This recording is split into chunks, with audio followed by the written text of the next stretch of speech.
नमस्कार दोस्तों, स्वागत है आपका हमारे YouTube चैनल ओनली ईबीएस में, जहां आप देख रहे हैं स्पेशल ईबीएस टारगेट यूपीटेट 2026 अक्षांश रेखाओं द्वारा तीन मुख्य श्रेणियां देखिए।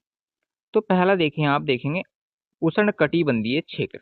ये कौन सा होता है? पहले तो जो हमारा उष्णकटिबंधीय क्षेत्र होता है वो 23.5 डिग्री नॉर्थ से 23.5 डिग्री साउथ तक, मतलब कर्क रेखा और मकर रेखा के मध्य का जो बीच का जो गर्म एरिया होता है, मतलब जो क्षेत्र होता है, उसको हम उष्णकटिबंधीय क्षेत्र बोलते हैं।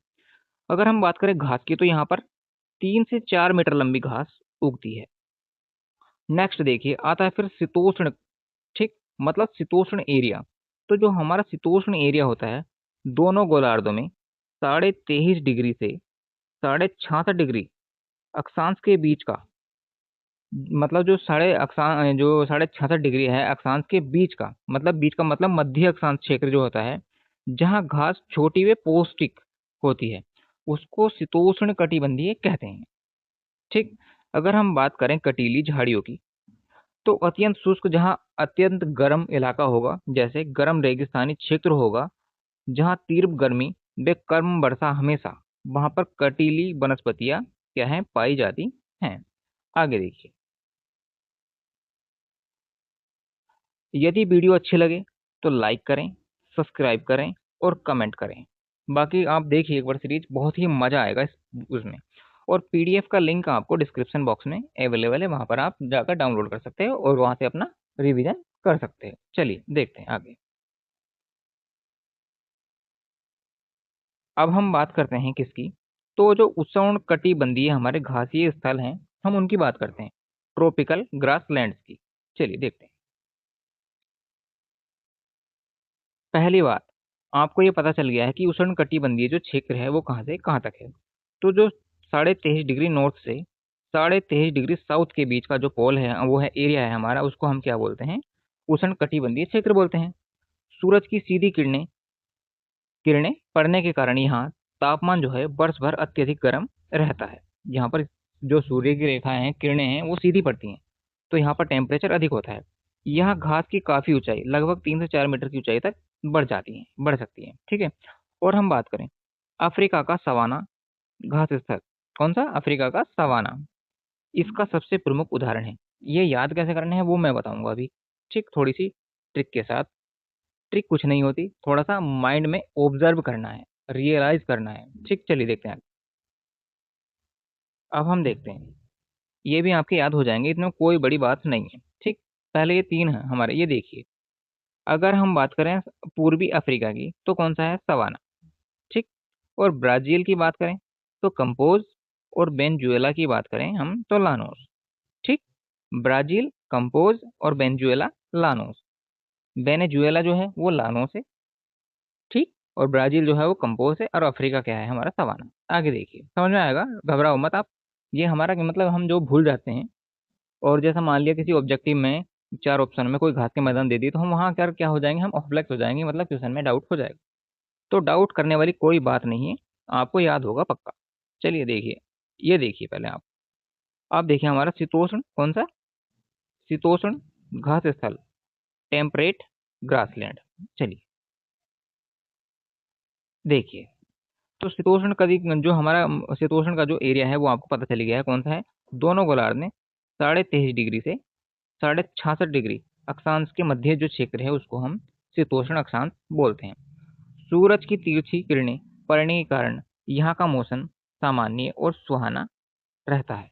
ठीक, मतलब ठंडा रहता है, और मिडवल टेम्परेचर भी होता है, मतलब एक अच्छा होता है, ना ही तो गर्मी ना ही सर्दी।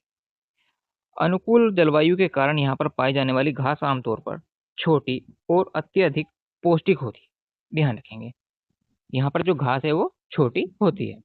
आगे देखिए, अब देखते हैं इन्हें याद करने का सिस्टम हमारा क्या है। अब याद करने की बारी में आप देखिए, तो देखिए ऑस्ट्रेलिया है हमारा। ऑस्ट्रेलिया क्रिकेट में हमारा सबसे धुआंधार खतरनाक वाला है। ठीक, तो खतरनाक है तो हम बोलते हैं डाउन। याद कर लेंगे बिल्कुल। जो हमारी ऑस्ट्रेलिया की जो टीम है सबसे खतरनाक टीम मानी जाती है देखा जाए तो उसको बोलते हैं हम डाउन।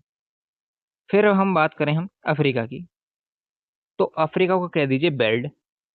ठीक, और अमेरिका जो हमारा सबसे नामी गिनामी देश है, हमारा सबसे अच्छा देश यूएसए माना जाता है, तो उसको हम बोलते हैं प्यारी।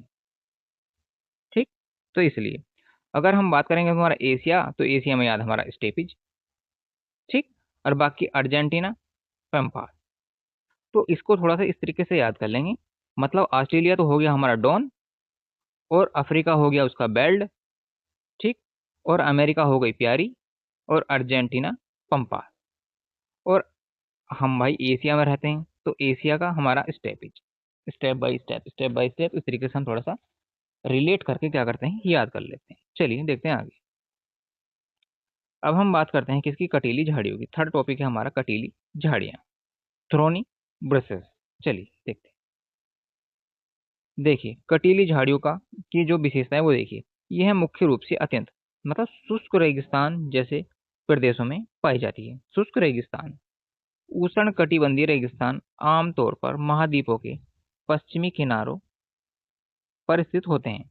उष्ण कटिबंधीय रेगिस्तान जो है, जो उष्ण कटिबंधीय क्षेत्र का आपको पता चल गया कितना, 23.5 डिग्री नॉर्थ से 23.5 डिग्री साउथ के बीच जो हमारा उष्ण कटिबंधीय क्षेत्र होता है। तो रेगिस्तान भी आमतौर पर हमारे यहीं पर पड़ेंगे, क्योंकि जो सूर्य की डायरेक्ट किरणें हैं वो यहीं पर पड़ती हैं। तो आमतौर पर यहाँ महाद्वीप के पश्चिमी किनारों पर स्थित होते हैं। तीव्र गर्मी, बहुत कम वर्षा के कारण यहाँ हमेशा वनस्पति की कमी रहती है। ठीक, चलिए देखते हैं आगे। अब देखिए घास के प्रमुख जीवों की अगर हम बात करें, तो उष्ण कटिबंधीय जो जीव हैं और शीतोष्ण कटिबंधीय जो जीव हैं। ठीक, तो यहाँ मुख्य रूप से हाथी, जेबरा, जिराफ, हिरण और तेंदुआ जैसे बड़े जीव पाए जाते हैं। और सामान्यतः यहाँ जंगली भैंस, बाइसन और एंटीलोप जैसे मजबूत मजबूत और शाकाहारी पशु क्या है, पाए जाते हैं। ठीक, तो ये हमारा अपना क्या है, याद करके चलेंगे इस चीज को। एक क्या है हमारा, मुख्य रूप से हाथी, जेबरा, जिराफ, हिरण और तेंदुआ जैसे क्या है, वन्य जीव हमारे यहाँ पाए जाते हैं। और जो शीतोष्ण कटिबंधीय जो जीव है, वहां पर हमारा जंगली भैंस, बाइसन और एंटीलोप जैसे मजबूत और शाकाहारी पशु पाए जाते हैं। चलिए देखते हैं आगे। देखिए, अगर वीडियो देखने के लिए धन्यवाद, बने रहने के लिए। आशा है कि आपको यह विषय बार क्लास आपको बहुत ही पसंद आई होगी। इसी फॉर्मेट के लिए अगर कोई क्वेश्चन हो तो आप कमेंट कीजिए और देखना न भूलें कल के लिए। और हाँ, ध्यान रखें कि आगे की हमारी 2-3 क्लास जो होंगी वो मैराथन क्लास होने वाली हैं, ओनली ईबीएस के लिए, बहुत ही मोस्ट इंपॉर्टेंट यूपी टारगेट 2026 के लिए। ठीक, धन्यवाद फॉर वॉचिंग।